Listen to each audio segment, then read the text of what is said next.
The team consists of Theresa Iman, a behavior and infant-toddler development specialist, and Heather Billiot, an occupational therapist. Ms. Iman described her passion for assisting with officials from the Ministry of Education to discuss prospects for the future and collaboration with the Spectrum Center.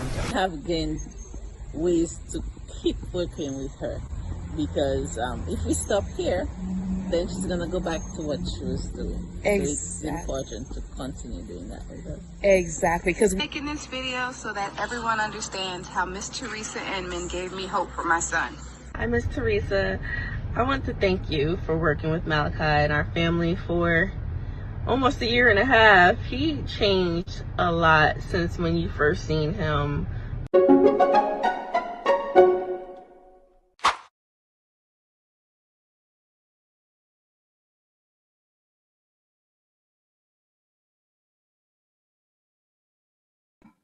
I'm muted. Goodness. Here we are. Welcome. So happy to have you here today. As I share my passion for helping parents who have autistic children or caregivers who are, gifted to have such awesome children. And my goal is always to have you see what's beneath the challenges, right? A lot of parents go through a lot of challenges. I mean, parenting on its own is challenging, and to have a child who has been diagnosed with autism, it adds different challenges. And, speaking to a parent earlier today, and, just as she talked about her son, we're like, oh my gosh, like there's so many gifts. And sometimes it's only when you start talking about the things that your child is doing, then you really get to unpack what's happening. And often parents, you guys are going, and you don't have the time. You don't even sit back and say, oh my gosh, he's a problem solver. She's, a reader, a mathematician, just all those things. And the reason I use this terminology, I would like you to start switching the way you describe your child in those ways instead of their being good, because that really means nothing. Right? Good and bad are subjective terms. So when we'll ask a child, were you good today? I'm thinking, well, they're always good, So when we ask that, it's really subjective, and what's good to you may not be good to somebody else. So we want to be mindful and use specific language when we speak to children, when we're speaking about them, that let them know what they're doing, what behaviors they're engaging in that you would possibly like to see more of instead of, good and bad, right? I think I shared this before, but I worked with a family and the mom called me one day in tears because her son thought he was bad. And the reason he thought so is because the teacher didn't tell him that day that he was good. So he just assumed he was bad. And so, we went about writing a social story and reminding him about how he felt, right? Because the goal is always to make things intrinsic. When children learn to look for validation outside of themselves, then it changes everything, right? So we have them feel what it's like. Like, for instance, we had a foster child and he would ask me things like, Mom, are you proud of me? And I would never answer that question directly. I would say, are you proud of you? And then he would say, yes. And I said, well, what are you most proud of? And how does it feel? Because I want him to embody that feeling. Because the more they embody that feeling, the less likely children are to engage in challenging behaviors because they have this confidence that they've built. And when we focus on those behaviors, then we're more likely to see more of them. Yes, children will, they'll have moments. And our goal is just to make sure that they're feeling safe to either reduce the frequency of those moments, or even during those moments to help them regulate. And we're not going to do that by telling them, oh, calm down, blah, blah, blah. Just being present and letting them know that you're there while you take some really deep breaths to regulate yourself. All right, so I said all that, and I'm going to get into the presentation.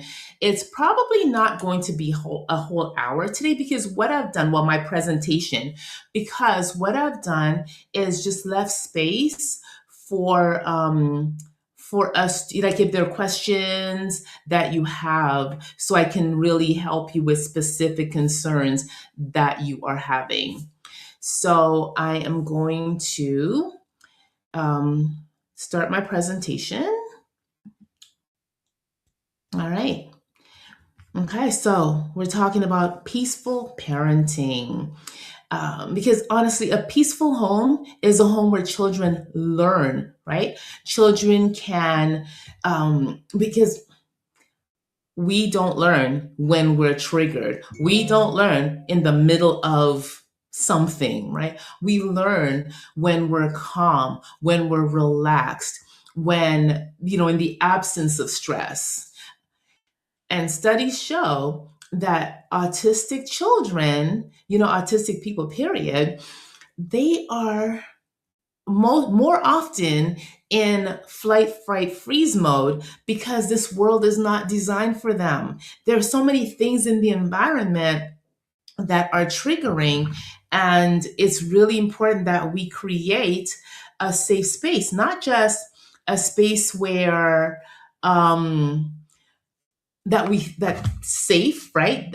Like physically safe and all that, but a space where they feel safe. Because if they don't feel safe, you can do all the things and it will make no difference whatsoever. So it's really important that children feel safe. And when they feel safe, they are less likely to engage in challenging behaviors, right? Behaviors that we find challenging to them, they're actually meeting a need. We've taught them through whatever we've done, how we've responded, and, our behaviors to meet the need in the way that they do, right? Which is why a lot of times when I work with families and teachers and I make suggestions and they're like, you're telling me that I need to change? And yes, when we change the environment, we can change how the child learns and consequently how they respond to different situations. Okay. So I will move on. Okay.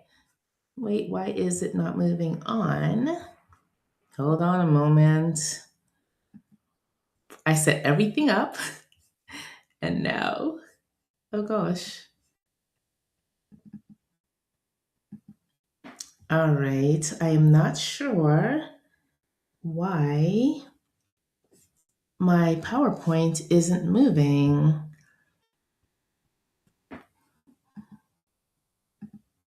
I did this earlier and it worked. I promise.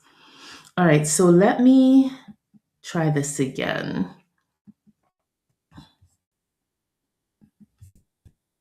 So please forgive me. I will figure this out.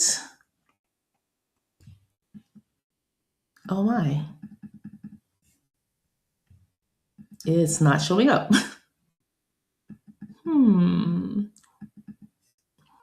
All right, so you know what? I'm here. So I am going to talk to you about, I may have to just move forward without the presentation. Oh, wait, it's coming. Hold on.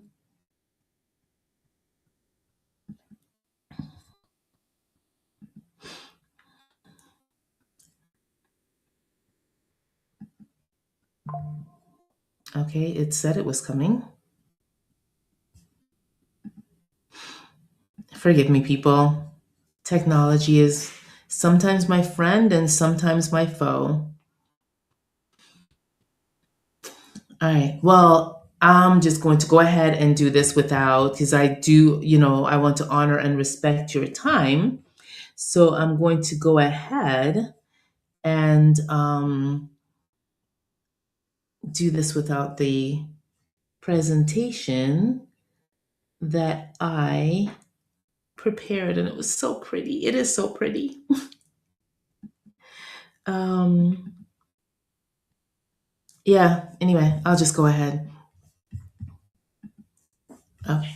Yeah, forgive me. All right. So, what is a meltdown? So, we're going to differentiate meltdowns from tantrums. So, a meltdown is a loss of emotional control, which is triggered by overwhelm, right? It's not defiance, it's not oppositional, it's basically a neurological event that's happening, right? Your child is not being manipulative. They honestly cannot they can't control it. They're having difficulty controlling it.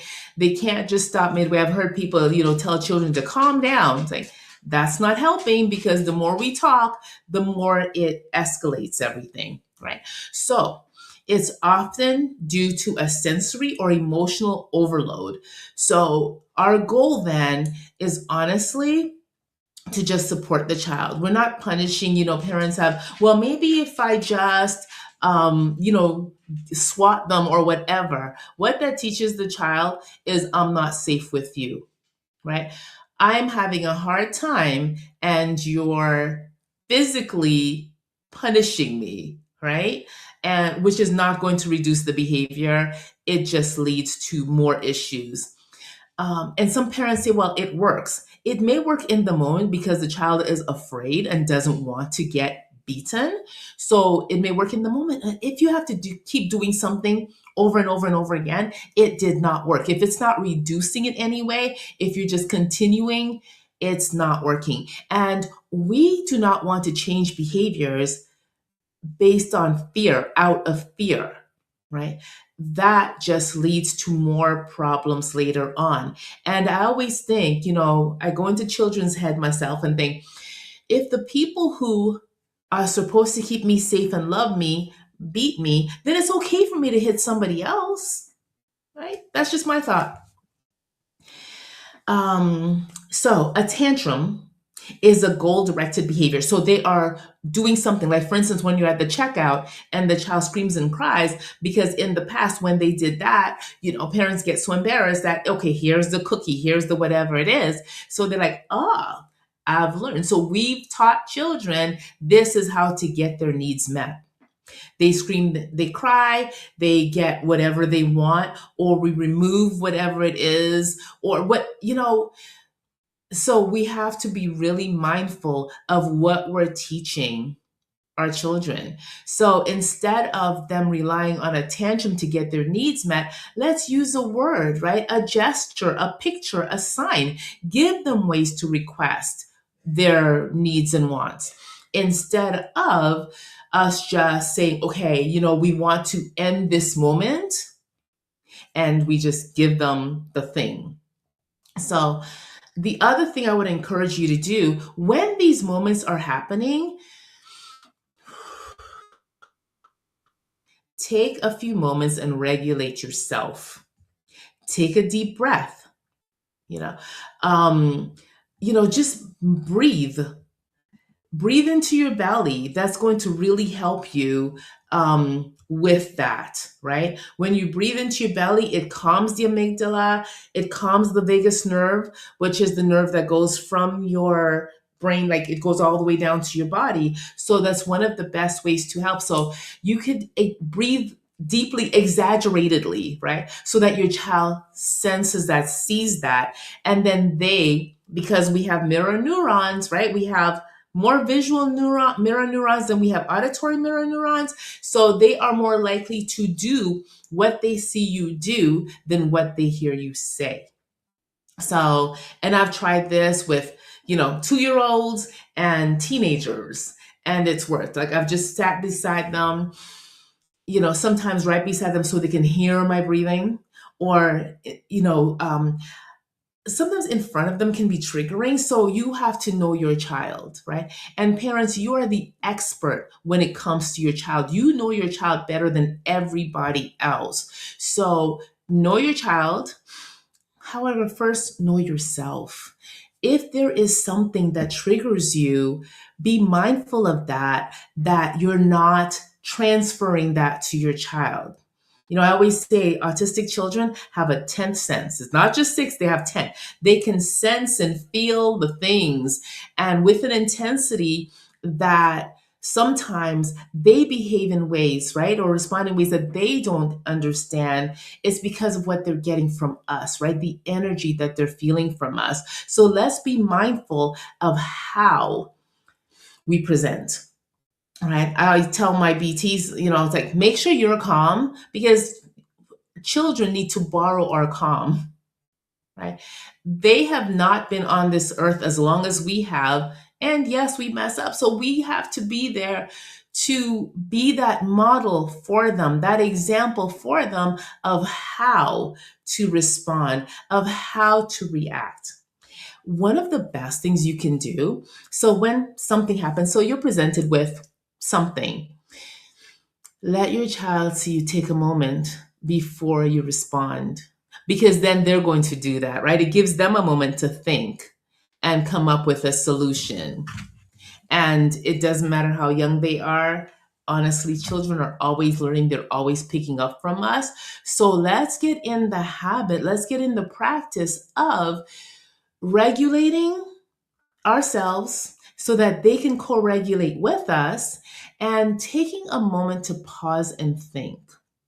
And I remember one of my professors, Dr. Jose Martinez Diaz, he'd always say, stop and think, right? So he'd ask a question and he'd give us a moment to stop and think. And I think if we make that a practice, then again, our children see that and they imitate the behaviors that we model. Okay. All right. So, common meltdown triggers: fatigue and hunger. They are huge, right? So when a child has been sleep deprived, or if they're hungry, low blood sugar, it reduces their capacity for emotional regulation. And I'll give you 2 examples of children where this happened. One was on the spectrum and the other one was not. So I was called into a school, and this is just a mainstream school, regular classroom of, 22 students, 1 teacher, 5-year-olds. Yeah. So they called me in, and at the time I worked in what they called the behavior support unit for the school district. So I was responsible for all the children, all the schools that had behavior support units. And so what schools would do, they would call me in to basically make a case for the child to go into this behavior support unit because they couldn't handle them. And I get it. 1 teacher, 22 students, that's a lot. And 5-year-olds. So who are all experiencing their life in their own way. And you can only imagine what that looked like. So this one young man had tantrums every single day. And my goal is never to remove a child from where they are, because 2, what happens when they are asked to leave this classroom or leave this school? They struggle, right? Because it's like, okay, now I'm not wanted. Like, what happened here? So I went to the school and I observed the tantrum. The first day I observed the tantrum. And after he calmed, he asked if he could call his mom. I said, absolutely. So he gave me mom's number and we called her. And all I heard on the phone was, yes, yes, yes. I heard him say, yes, yes, yes. And then he asked, he said, mom wants to speak to you. So I got, said, hello. And she asked me if he could have something to eat. Now, there's something I learned from that. It was obvious to me that mom anticipated her child's needs, because he did not, at no point did he ask for something to eat. At no point did I hear him say, I'm hungry and I want something. Just yes, yes, yes, yes, yes. That is a bit of a recipe for problems. Right? Because now this child has not been empowered with the skill to ask for something to eat. So what I did was I went to the teacher and I said, hey, without him realizing what I was doing, I said, listen, there is extra breakfast. Can he have it? And she said, absolutely. So then I went to him and I said, okay, go and ask your teacher if you can have something to eat. She said yes, and she directed him to where the food was, and he ate. End of that tantrum, right? Because now he's learned how to get his needs met, that need met. 2 days later, I get called back to the school. It didn't work. He's still having tantrums. He needs to get out of here. And I said, well, I'll come over. I went directly over to see what was going on. And he was still in the midst of that tantrum. And so after he calmed, I asked him if he was okay, which I've learned, don't ask a child that, just let them know that you're safe, that they're safe and you're here, right? So ask them, how can you help when they're calm? Because we don't always know if we're okay, especially a 5-year-old. So sometimes they do, sometimes they don't. And so he said to me, I am tired, I'm sleepy, and mommy said I cannot sleep at school. So I asked him. So first of all, I went to the teacher, right? I left where he was with another adult. I left that room, went to the teacher and said, hey, can he put his head down because he's tired? She said, absolutely. I went back to the classroom where he was and I said, okay, go and ask your teacher if you can put your head down. And he went and he asked her. And she said yes. He never put his head down, end of tantrums, because now he knew he could. I was never called back to that school again. Actually, I went to check in on him and he was doing amazing. And I was with the district till the end of that school year, never an issue. Never got a phone call again. So it can be that simple. The same thing happened with a 3-year-old diagnosed with autism, who I had begged a director to allow him into the school because my goal was to give him opportunities for socialization. So she said yes, and things went well for a while. And by the grace of God, I happened to be in the school on that fateful day. And I actually walked in and sat beside him. He was sitting, getting his shoes off and that. So, because that was one of the requirements, when you walk into the classroom. So he took his shoe off and he started crying and the shoe went across the room. This 3-year-old had an arm, right? He was actually the biggest 3-year-old in the classroom. So shoe went flying. Everybody's looking at me. Oh my Lord, I don't know if we can do this. What have you gotten us into? I'm sure all these things were going through their heads. Then again, thank you, Lord. A young lady, one of the other students in the classroom said, nanite. And he said, nanite. And I said, I'm tired. And he said, I'm tired. That was it. I asked him I asked the teacher to ask him because I'm not a fixture in the classroom. I was not there all the time. So I always leave it to the people who are in charge, right? Whether it's the parent or the teacher, because again, I'm just there temporarily. My services are always faded. So the teacher asked him if he wanted to lie down. He did not. He didn't respond to her. However, he didn't lie down and he was fine until rest time with respect to that. However, at lunchtime, that started again. And so they looked at me and they're like, oh my Lord, I thought you took care of this, right? So I looked at his lunch. He had eaten, he was given a peanut butter sandwich and a banana. So that was the lunch that he was sent to school with. And so again, I was like, that's not enough for that child. I just, felt that. So I crouched down beside him and I said, because it's always best that we're in our child's sphere, right? They can see our faces, see our expressions, because that's how they learn the subtle nuances of communication. If we're always looming over them, we're standing over them, what are they seeing? Right? They're not learning how to communicate effectively because most communication, comprises of the facial expression, the body language. The smallest part of it are actually the words that we say, right? So tone of voice, all of that. So we want them to learn these subtle nuances of communication. So anywho, got down to his level and said, Miss Stacy, I'm hungry. May I have something to eat, please? And he said, and I didn't say, child say blah, blah, blah, or learner say this. I just got to his level and said it, just like I did with I'm tired. So he repeated, Miss Stacy, I'm hungry. May I have something to eat, please? Miss Stacy gave him something to eat. And that was it. So now he learned to get his needs met. Now, that's not to say with this child, it took the one time. Other children may need reminders, a couple of days later, or maybe the next day, or maybe an hour later. Every child is different. So don't assume because I said that it happened the one time that they're going to get it.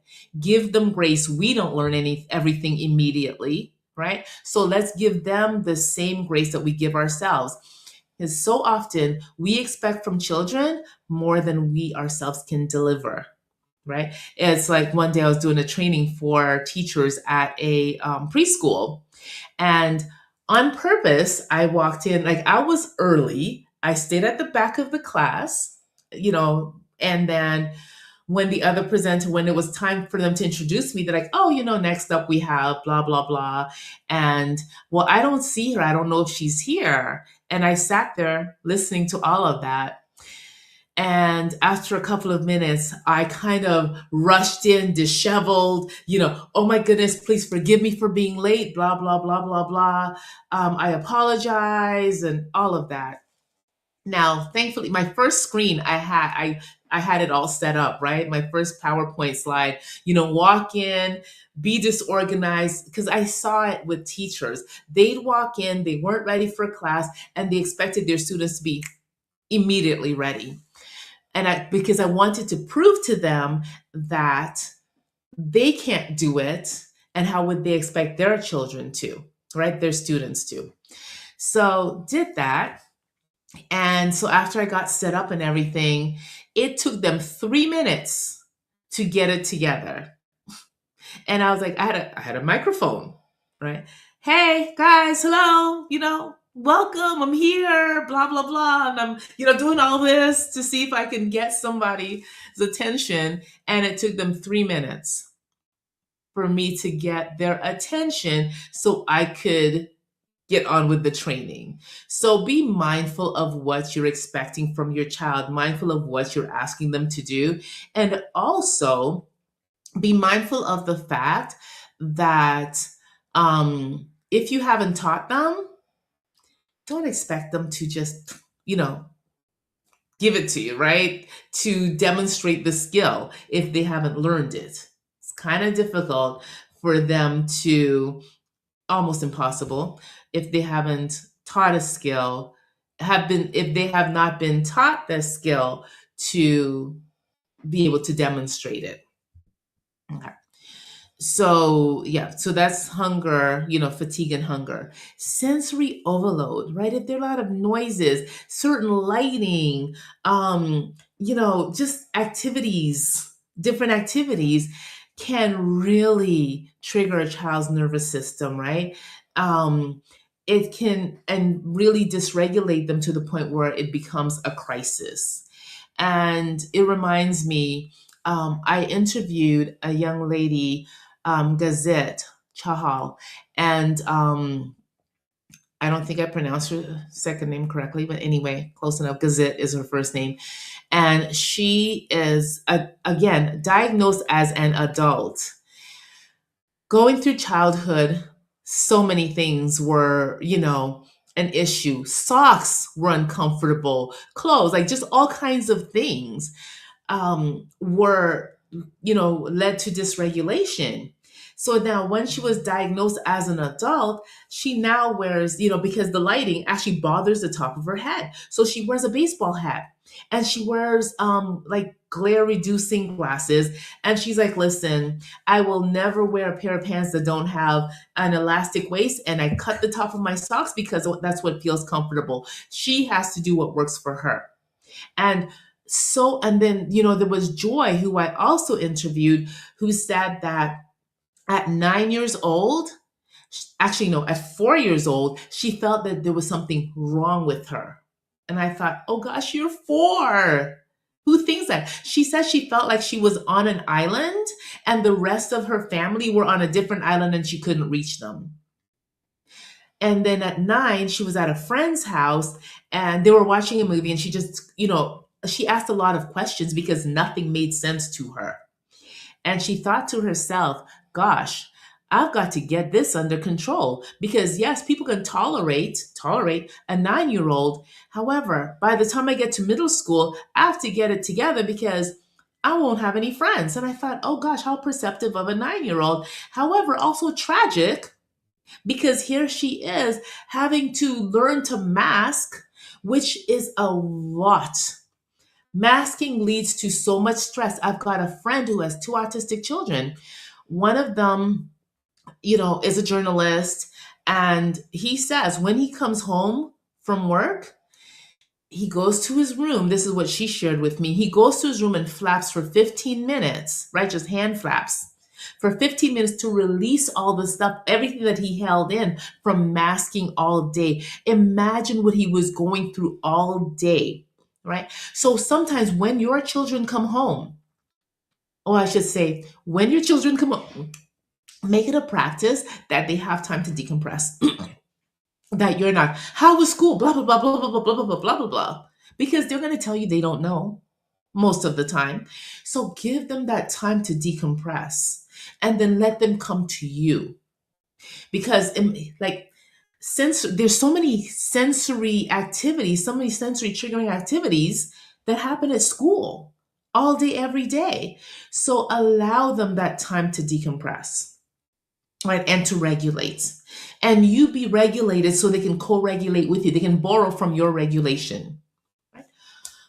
Transitions, they can be tough, right? And I always think without a transition warning, it's like having a child in a dark room. I use this analogy a lot, right? A child's in a dark room, all of a sudden it's like, boom, this is happening, that's happening. And they weren't prepared for it. They didn't see it coming. And we wonder, oh gosh, why are they behaving this way? Why are they responding this way? Why are they acting this way? Right? Because we did not prepare them. Their executive functioning is not yet developed. And honestly, typically, our executive functioning does not develop until we're like 25, 26, between 25 and 30 years old. So we're looking at a child who has been diagnosed with autism, and we're saying, well, you know what, you got this. So give them transition warnings, place things, after you do this, we're going to do that. In 5 minutes, we're going to, maybe have timers, just different things, have first then boards to help them to place things in places in time to help them predict the future, right? We know what's going to happen because our executive function is developed. They don't. So to them, it's like, oh gosh, where did this thing come from? All of a sudden, this is happening, and I had no idea. All of a sudden, I have to stop this activity. And nobody told me, I didn't get a chance to wrap my head around the fact that I'm going to transition from something that I'm really enjoying to something I may not like to do. So super important that we use transition warnings to help, right? Stress and anxiety, right? There's school pressure, there's social worries, family tension, all these things. I remember interviewing Elizabeth Franz. She is a mediator. And the reason she became a mediator is because as a 3-year-old, she saw her parents engaging in, they were arguing and, things were just it wasn't an environment that promoted a feeling of safety and love and care. Now, the thing was, as soon as she showed up in the room, she would hear these things and she'd show up in the room and all of a sudden everything is wonderful. So to her, it's like, wait, I'm the problem. She felt at 3 years old that she was the problem. that her parents didn't get along, and then they would say to her, everything's fine. She said she knew at 3 that they should not have been together. And I thought, gosh, you know, so these events, they bring about stress, they cause anxiety because it does not give children a felt sense of safety. She may have been physically safe, however, she didn't feel safe within the parent child dynamic, right? Because that parent parent dynamic did not provide her with the safety that she needed. Yes, there was no question that her parents loved her. However, because they were always arguing, because they, that situation was happening, it didn't serve her. Okay? Unmet needs. So, feeling unheard, right? Our goal is always to allow children to be seen, heard, and understood. So, when children are not heard, that's a problem, right? They feel powerless. They feel, like Elizabeth, they feel disconnected. And that could be a problem. So we want to teach children how to, right, get their needs met, give them the words. And even though, we feel, okay, they're young, they're not going to get it, let's give them the words anyway. I remember one of my little nieces, she's actually one of my besties' daughters, she calls me auntie. One day when she was first starting to talk, I went to the house and she said, blah, blah, blah, blah, blah. And I said, blah, blah, blah, blah, really? Oh my gosh, blah, blah, blah, blah. And I was just talking. She said, and it was so funny. Her first clear words were, I said, and she repeated the same thing. So she corrected me in her own way, and she was 2 going on 3. Right. So they will correct us. So, which is why also it's important to narrate what you're doing, narrate what your child is doing. It actually expands their communication repertoire, right? Their receptive and expressive skills. So, and again, just like I gave you the example of the unmet needs, give them the words to request that. Give them the words, assign a picture, something, some way to request, right? There was a mom who I reached out to. Well, I made a comment on her Facebook post, and then I asked, her child was 11 at the time. And she said he's non-vocal. And I said, well, does he have a way to communicate? And she said, no. And honestly, I just wanted to cry, because here's this child locked in. Because you're non-vocal doesn't mean they don't have things to say. Right. Dr. Vayesh Sarathi, who's an educator and whose son has been diagnosed with autism and Down syndrome, who is non-vocal, writes poetry, has learned higher level math and science, math that I could not even wrap my head around. I mean, I don't know what trigonometry or calculus looks like. And honestly, I don't care to. Right. However, he has learned these skills because she gave him a way to communicate. And now he's again writing poetry and has learned higher level math and science. And that's what she does. So her son has inspired her to do this work. And it came out of the school telling her that her child is intellectually disabled. And if you say that to her, it's a triggering term, because she's like, she doesn't believe in intellectual disabilities, because she has found that children can learn. The goal is, we always want to find a way to teach them to communicate so that they can share what's going on in their big, beautiful brains. Right? Whether it's a device, I've worked with children who are non-vocal and they use their AAC devices very well. Actually, mom just shared with me recently, her daughter, who I worked with years ago, is still non-vocal. However, she communicates using her AAC device, because not every child is going to talk. And let me tell you, that does not define a child. I read about 2 students who graduated from a university in California. They're both non-vocal, and they graduated with degrees in engineering. Okay, so just to give you some hope. All right, I'll move on. All right. So some strategies to help, right? I've already talked about transition warnings. Establish predictable routines, right? Let your child know, have a visual schedule, children will know, like they start to develop a sense, oh, it's mealtime. And again, instead of just making it, well, it's predictable, we also want to give them the words. And we do that sometimes by modeling. I am so hungry. It's time for dinner. I'm hungry. I want something to eat, or I want a snack, whatever it is. Give them the words by modeling those words. And when they are eating, when they give you a sign that they're hungry, say, oh, you're hungry. Would you like something to eat? Have them be part of that instead of just anticipating their needs, because anticipation of needs actually leads to learned helplessness, right? And because they're not creating new neural pathways in their brains, because they're using our brains and they're not learning anything new. So really important that we avoid anticipating needs. You can say, hey, are you hungry? Would you like something to eat? They can say, yes, I'm hungry. I would like something to eat. Or hand you a picture, or point to something, or use a sign. Please give them a way to communicate. Even though you are determining that this is the state that they're in, right? Whether it be hunger, tired, whatever it is, give them a way to communicate that to you. So super important. All right. Watch for the window, right? And what I mean by that, any kind of precursor behaviors, right? Learn what their signs are. Actually, I spoke to a mom today, and we were talking about him eloping. And she says, yeah, before he elopes, these are the behaviors he engages in. So I was like, good. So now she has learned, because a lot of times we're like, oh, it just happened out of the blue.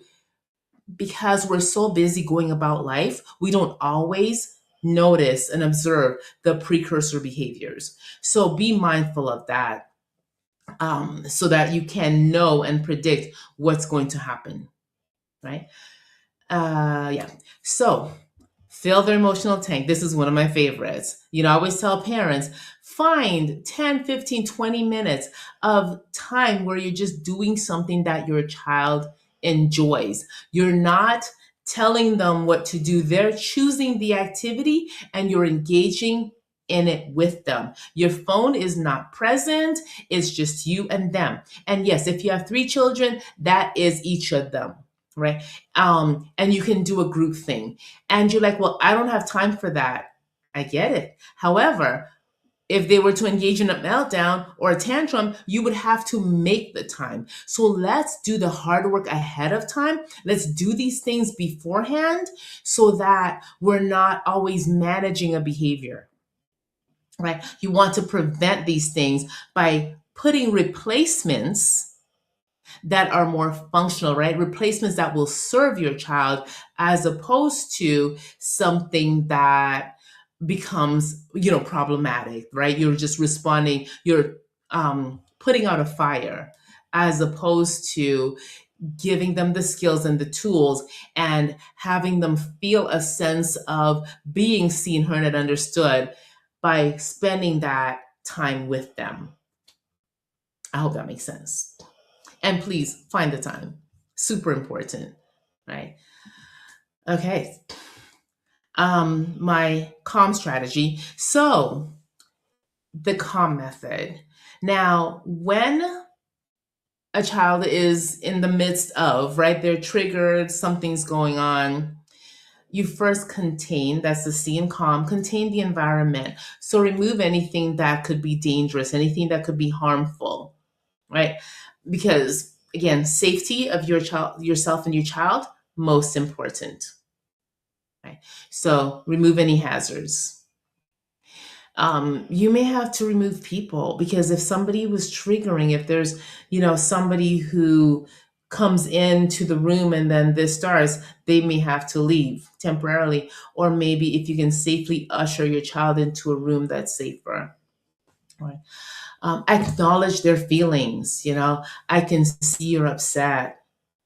And again, when we do that, our voices are calm And we just leave it at that. Don't keep talking because that could be triggering. So just acknowledge, I see that you're upset, or I'm here. Right? Just let them know. And your tone of voice, your body language is going to speak that. It's going to let them know that you're here. Avoid being too close because they may need a little space, right? Don't be right on them. Actually, okay, let me get to the L, which is lower your intensity, right? So, practice deep breathing, right? Lower your voice.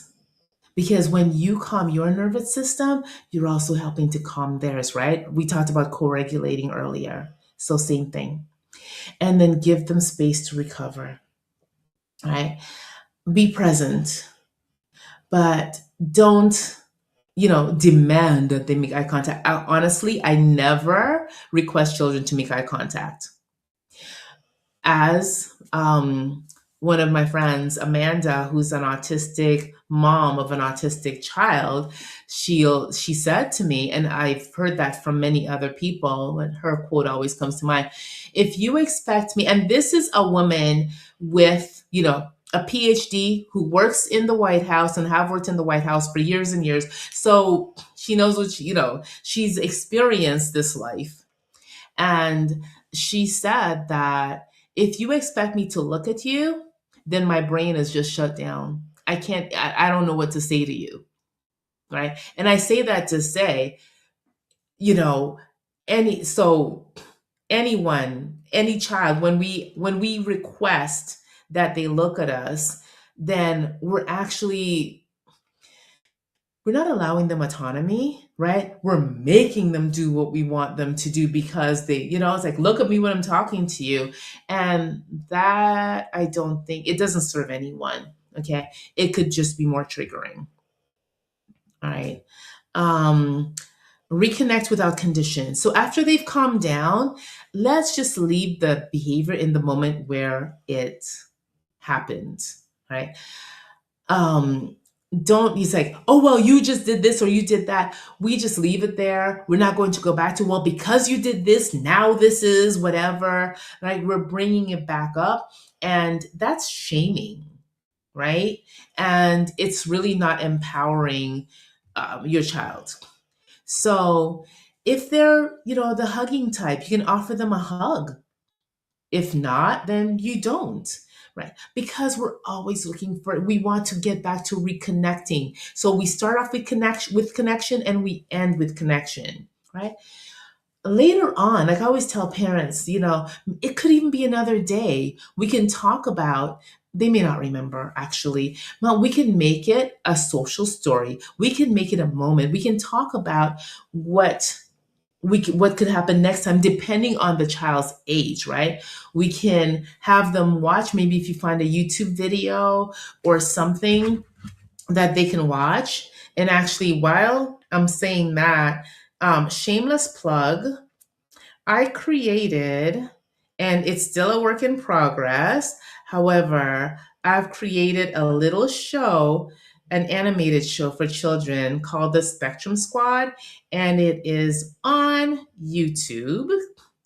And hold on, I'm trying to get a picture for you so you can see what it looks like when you go there. So my goal is to put different scenarios and different lessons on so that you can, just to help you with the child, and your child can also see them. So this is what, I don't know if you can see the icon. So on YouTube, it's the Spectrum Squad, and it looks like that. So just another tool to help you. So please subscribe. Like I said, it's a work in progress. There'll be better videos and more videos coming. I had to go with the done is better than perfect. Otherwise, I would have never launched it. So thank you for your grace. All right. Track and learn. Note the time, the trigger, and what helped, right? So, and then you can determine what the patterns are. And actually, I've created a resource to help you with that. It's called the Behavior Detective Journal. So I'm giving this away for free. It's a 7-day journal, which you can actually download and print. And it actually in there are pages where you can write down, what happened, the antecedents, what the behavior looked like, who was present, what time of day it was, what activity it was, so that it can really help you, again, be that detective to help your child, right? And then you can learn, okay, what helps them regulate? How did they respond to what you did? It's just a nice, comprehensive way to do that. I've also created a 30-day and a 90-day journal, so which goes a little deeper, and that will be available. They will be available on Amazon in the near future. So when you register for our next course, which will be on non-vocal communication, you will get that as our gift to you. All right. Okay, so daily practices to rebuild resilience. So ensure that your child is sleeping well, right? Because sleep, we know, when I haven't slept, and again, you can probably say the same thing, right? When you're sleep deprived, life is just not the same. So, meals, oh my gosh. There's a client, a learner I worked with, and the mom was like, when he eats this thing, his behaviors are like that, right? We'll see increase in, physical aggression and property destruction.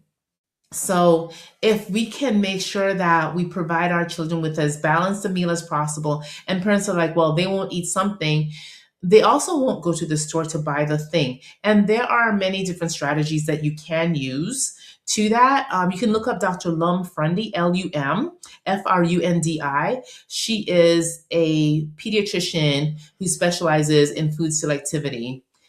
And she has personal experience with her children, one of her children. So, yes. And then having that child-led play, right? Unstructured, they're the ones who are running the show. Also model your own emotional regulation. We talked about that. Please limit screen time, especially for the youngest of children, because screen time negatively impacts brain development and also the things that they learn from screens. Right. So if you can find time, maybe have like an activity box that they can use and engage in when they're waiting for something, or they can have them help you. They may not do the best at it. However, over time, they're going to perfect that skill. And then that's one thing that you can hand over to them. So, if you take the time to teach them, it helps them feel like they're part of the solution, that they're helping. They're a productive member of the home. So, yeah.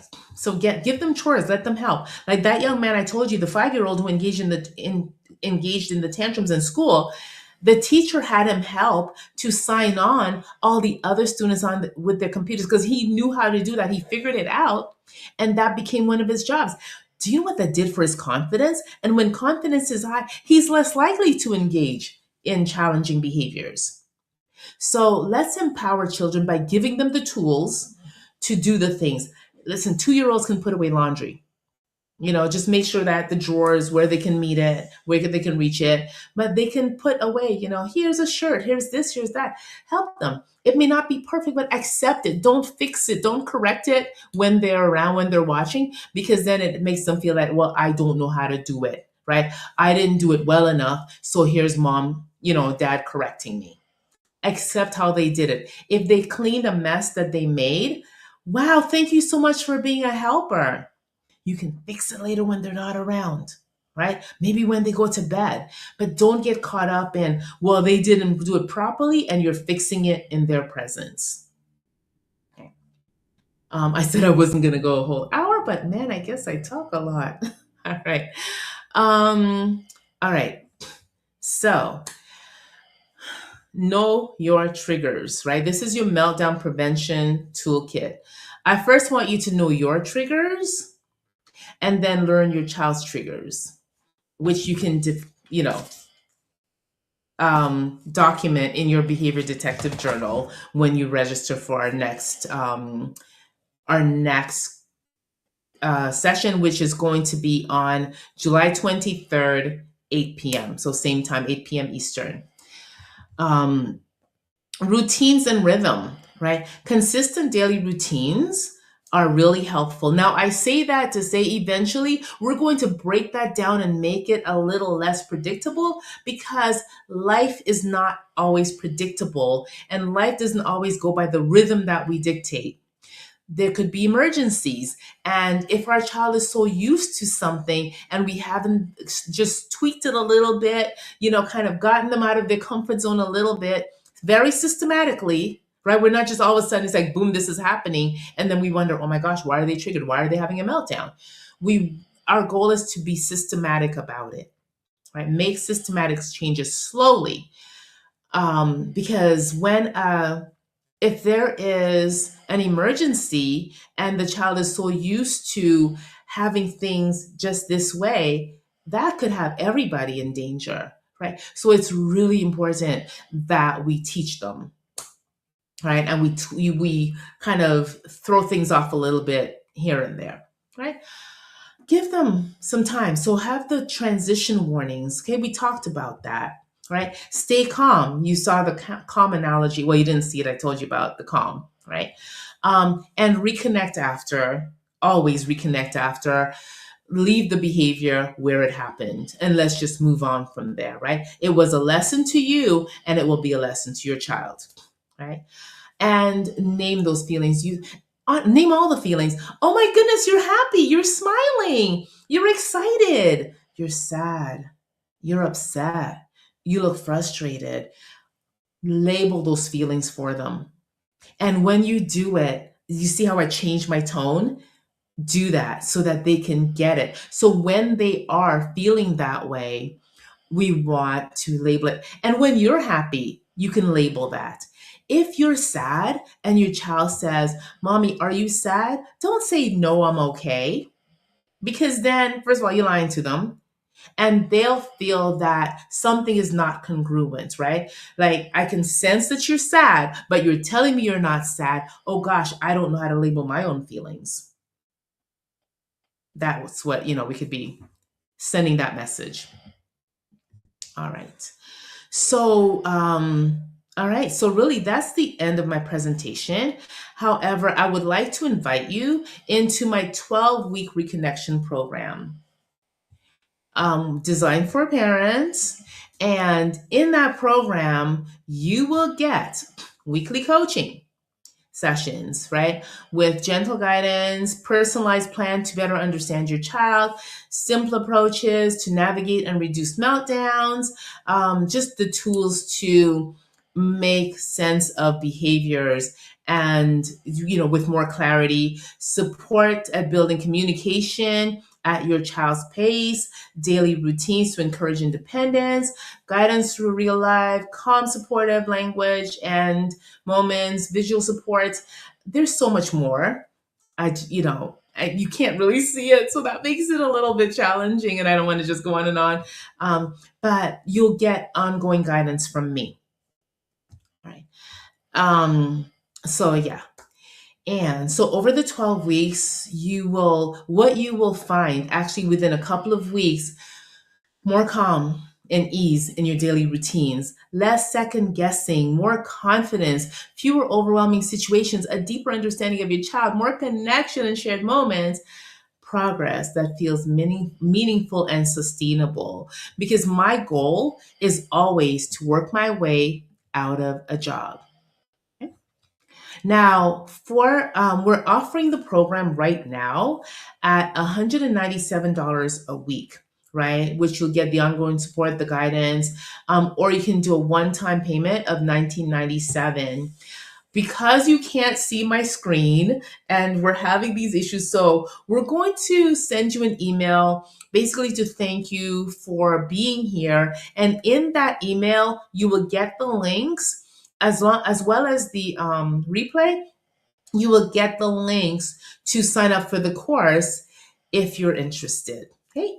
And I just want you to think, is this something, can you see how what we've talked about, right? This is just a small window into the work that I can do with you. Can you see how that will help you at home? right? I spoke to a parent today and we were on for an hour and a half. And she was like, oh my gosh, like I've just learned so much. I feel more equipped, not just with her child's behaviors, also because I believe that a confident parent, not just confident in how you approach your child, but if you're confident overall, and if you have a gift, use that gift. So your child sees you using your gift, right? You're modeling for them. If you're holding back, they can tell. And also, what are we modeling for them? What are we teaching them? So remember, they're always watching, and we always want to be that model for them. Okay. And I would also like to share with you. Okay, it did work this time. So I've written a book called Pathways to Early Communication, which you can find on Amazon. And yeah, you can, if you just Google Pathways to Early Communication, you'll find it actually all of your books, your favorite booksellers, Amazon, Barnes and Noble, all of them. And this is what it looks like. Okay. So, right. So I don't know if there are any questions or anything. I don't see my VA here. Let me just see if I can see anything here, because I'm really new to this this space of streaming webinars. So I know I did it. I know it's going on Facebook Live from that, but I can't see if there are any questions. However, you can always ask questions by emailing me at wecare@parentingonthespectrum.co. So if you have any questions, any concerns, if there's something you'd like me to clarify, feel free to email me at wecare@parentingonthespectrum.co. Thank you so much for your time, and I'll see you next time. So next month, we'll be talking about non-vocal communication. And that's not just for children who are non-vocal.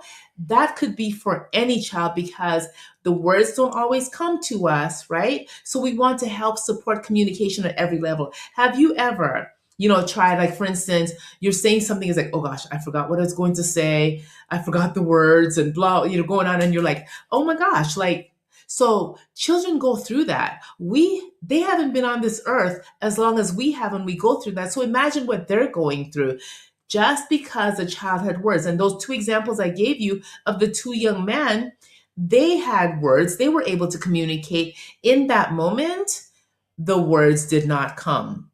I'm tired, I'm hungry. Those words did not come to them. So let's be mindful of that. I will see you next time.